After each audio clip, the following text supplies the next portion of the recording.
Voici tout ce qui s'est passé en septembre 2024. Le président de l'Assemblée nationale de la République d'Arménie, Alain Simonian, a indiqué que la question du retour des prisonniers de guerre et des otages arméniens ne figure pas dans le projet de traité de paix entre Yerevan et Bakou. Il signale également que la fonction du bâtiment de la représentation de l'Artsakh en Arménie doit être reconsidérée. L'Union européenne et l'Arménie ont officiellement entamé des discussions sur la libéralisation des visas. L'objectif principal est de supprimer l'obligation de visa pour les citoyens arméniens qui se rendent dans l'Union européenne pour de courts séjours. Toutefois, cela ne pourra se faire que lorsque les autorités arméniennes auront procédé à des réformes significatives dans des domaines clés, tels que la migration, la sécurité, la lutte contre la corruption et le contrôle des frontières. Au Liban, le 12 septembre, l'avion transportant la dépouille de l'ancien patriarche arménien catholique Grégoire Pierre XV Arajanian, une grande figure de la diaspora arménienne au Liban décédée en 1971, a atterri à Beyrouth où une cérémonie officielle a été organisée. La dépouille sera inhumée à la cathédrale arménienne catholique Saint-Élie et Saint-Grégoire l'Illuminateur de Beyrouth.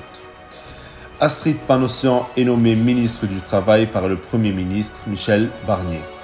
Elle intègre le gouvernement après avoir été conseillère du président Emmanuel Macron en 2014 au ministère de l'Économie et des Finances, puis députée en 2022 et réélue en 2024.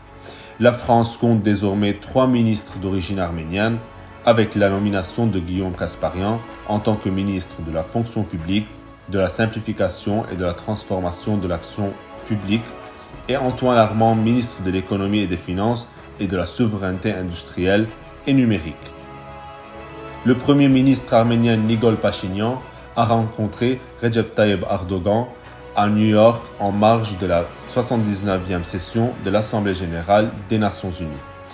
Après la séance photo et la rencontre de Nikol Pachinian avec le dictateur turc Erdogan, Ana Hagopian, l'épouse du premier ministre arménien, a été photographiée et filmée avec Emin Erdogan à New York.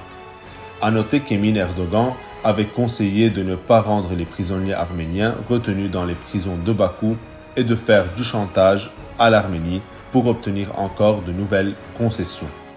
Le 29 septembre, l'équipe B du club Homenetmen Valence se déplaçait pour un match de foot chez le FC Turquoise, club de la communauté turque. Après une première mi-temps où le club arménien menait 2-0, les supporters turcs ont envahi le terrain et s'en sont pris physiquement aux joueurs du club arménien. Des armes blanches ont été sorties par ces mêmes supporters. 2 joueurs du club arménien, dans un mauvais état, ont été forcés de se rendre à l'hôpital au vu de la gravité des coups portés.